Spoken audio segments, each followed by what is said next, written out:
today, the remaining pieces of the Berlin Wall are mainly a tourist attraction. But 30 years ago, a young couple risked everything to escape from East Germany to West Berlin.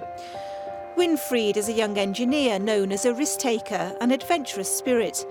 He comes up with the idea of fleeing by building a hot air balloon. In March 1989, Winfried and his wife Sabine are ready.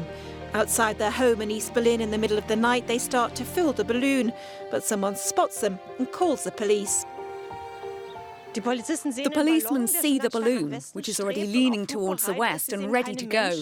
They can't see any people, but they suspect what's happening. They're armed, but they don't dare use their guns because there's a strong smell of gas.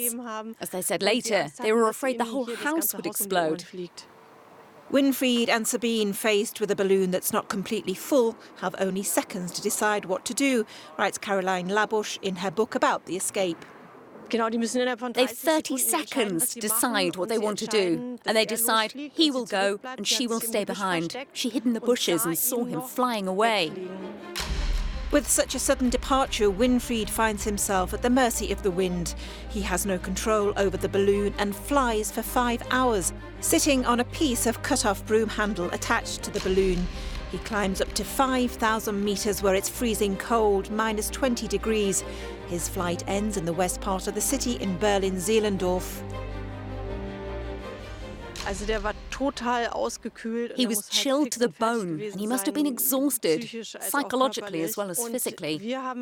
We tried to work out how this flight really unfolded and came to the conclusion that he probably just fell. His strength left him and he couldn't hold on anymore. And in the afternoon, his body was found in one of the gardens bordering the lake.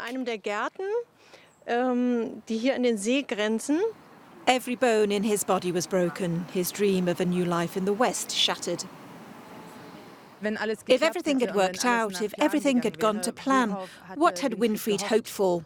Well, I think Winfried was hoping he could sell the story to the press as the romantic escape of a loving couple by hot air balloon. The tragic story makes headlines in the West. He was the last person to die in an attempt to escape from East Germany. Meanwhile, back in East Berlin, Winfried's wife Sabine is in jail, being interrogated by the Stasi, the East German secret police. After several weeks, they let her go. Just a few months later, on the evening of November the 9th, there's a miracle. The Berlin Wall falls. Thousands of East Germans gather at the Bornholmer border and cross the bridge. Sabine is in shock and only manages weeks later to finally cross this now historic bridge. Did you also think of Winfried in that moment? Yes, I was thinking about him the whole time.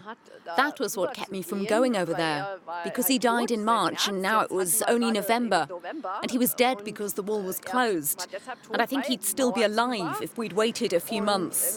And that was so sad, so terribly incomprehensible to me. What if he were here and he could see this? And now he can't see it anymore. And I'm left in mourning with only my grief.